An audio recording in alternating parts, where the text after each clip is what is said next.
It's Diane Erickson. Welcome to my design studio. I'm excited to talk to you about the Ventana pattern today. Honestly, one of my absolute favorites. I have made this in wovens and knits, and every time I finish one, it feels like the piece that maybe's been missing from my wardrobe. I just really have enjoyed making it in every season, and today I want to talk with you a little bit about this wool piece, which is made out of an Italian wool knit, which it feels like Melton. It's beautiful. It's got some stretch in it, but it almost feels like it's felted. So it's got a nice finish on the edge, which I decided to use. To finish the edges, I've just got a raw cut edge. The pattern includes ideas on seaming and stitching ideas. It's also going to give you a nice handhold around lengthening and shortening the design in case you want to make one differently from the length that's in the pattern. Also consider which side you want to be the left or the right. I have the pocket on the left side because I'm a left-handed person. But this is your call. You can flip this over and cut it out the other way, cut the left and the right fronts to be different. Really up to you. So your design, play, and your ideas can really enhance this and make this way, way more personal. The overall design theme of the pattern is really about pleats and tucks and how they can be pressed in different directions, change the fit, and kind of see it as a way to kind of explore your relationship to fabric and design, and also the way a garment fits. Notice that on the pattern cover, I've shown you a vest and also a jacket piece that you can make from the pattern. I'm going to talk about it as a vest at the moment, and then I'm going to talk to you about making a shrug you can wear under it so it actually looks like a jacket. I know, really cool thing to do. So let's start with the vest. You're looking at the front now, and you can see pleats come to the outside. I've decided to overlap my seams. So I don't have right sides together and then to the inside. I've got it overlapped and top stitched, which I think adds a little bit of interest and dimension to the garment. You can see the pocket is in that seam on the left-hand side. This is a shot of that left-hand side. And you can see from the side, I've got those seams overlapping. You can see at the bottom, the hem edge is irregular. And I've also got these flanges that fold to the outside, which again, I think adds some visual interest, but it also adds some weight to the side of the garment, which is an interesting factor. So let me show you what the pocket looks like on the inside. The picture that we just looked at the pleat from the outside, and notice the pocket is here, inset in a slightly deeper tuck. I want to point out that the pleat doesn't go all the way to the front edge. Notice how it stops. That gives that front collar fold back piece an interesting drape when you see it from the other side. Those are all things that you could play with as you explore the design, but from the outside again, you can kind of see it's open there and it could drape in either direction.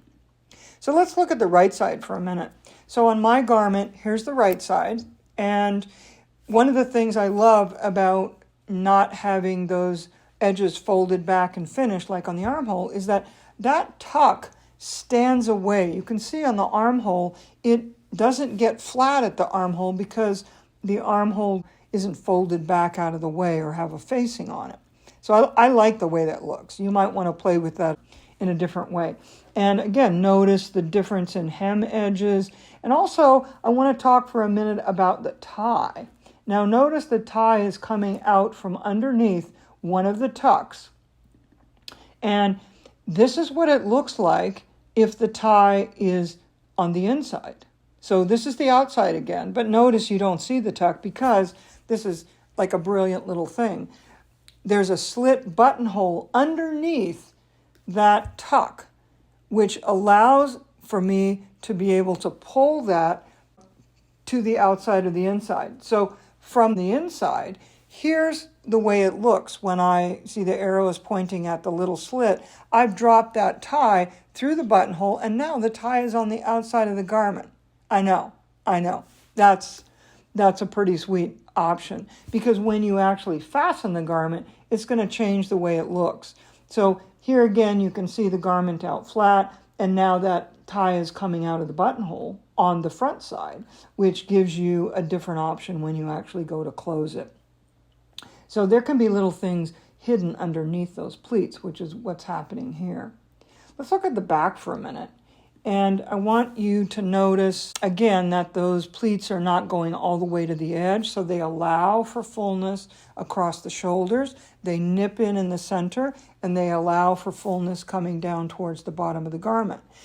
They also press in different directions. Your call, how you decide to do that. That is a really fun design play. You could have little ties or things coming out from underneath those and add a tie to the back if you wanted.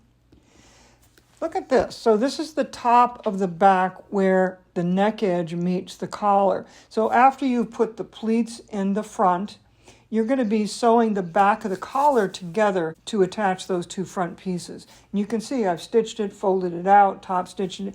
And notice here again, those pleats are not going all the way out to the edge of the collar because you need that to be fuller so that it can roll out bigger than the way it's nipped in at the neck edge. Also notice on this shot that I have overlapped and pressed the seam allowance towards on the shoulders, which are those two diagonal lines on the sides. I've pressed those towards the front, and then I've pressed the seam that's overlapped at the back of the neck down towards the back. So every time you press a seam, you have the option about how that might go, in which direction you would really like to see that happen. Again, notice the flanges. They're different sizes. Those are in the pattern, and you may or may not use them. I like the way they add some visual weight to the garment, make it a little more interesting, and you could fold those to the inside or cut them a different shape altogether. So here when you see the other side, you can see there are definitely different lengths going on, and you can use those to your own advantage. So here's the line drawing of the Ventana as a jacket. Get this in your mind about what it looks like as a jacket, because right now we've just talked about making the vest piece. And I love having this as a jacket, but I really wanted it to be more versatile because most of the time I know I'm going to want a vest. But look at this. So this is the shrug I made from the pattern, from the Ventana, to go under the vest when I want it to appear and work like a jacket. So think about what you need and what you don't need, okay? You don't need the collar because you have that on the vest. So I just cut it as a simple V. I've cut away at the front because I don't need extra bulk in the front. And I've cut it so that it angles in the back. So when you look at the back, you can see I've given it a little more length, a little more warmth back there. If it's warm enough to wear the sleeves, it's probably a cold day. So it's kind of nice to have a little extra fabric back there. And you can see, looking at the sleeve from the side, the sleeve's a nice looking detail. I've used the selvage edge down the outside of the sleeve, and it's got a really cool fold back cuff detail. So I get to have that even though I'm not putting it actually on the vest piece. In terms of how this would fasten, notice I've got a couple of really simple ties like what I put on the vest.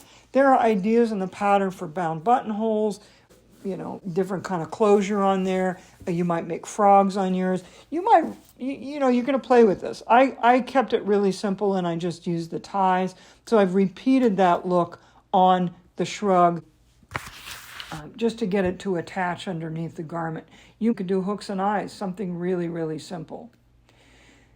Wow. So I hope you're excited to get the pattern out and jump in and see what's there. You can see on mine, I've used that selvage edge on the front. I made a really cool pin to go with this one. I really hope you enjoy considering this again and that you make it. You can also change the height of the collar. You can take that collar down. There are directions in the pattern for how to adjust all these pieces as well as ways to bring your own design ideas in. So whether you make it as a woven or a knit, have a good time with this. And I'm getting excited to make another linen one with some silk taffeta lining for the spring. So have a good time and enjoy the Ventana. And I hope I've given you some design play and some inspiration to get you excited about making your own.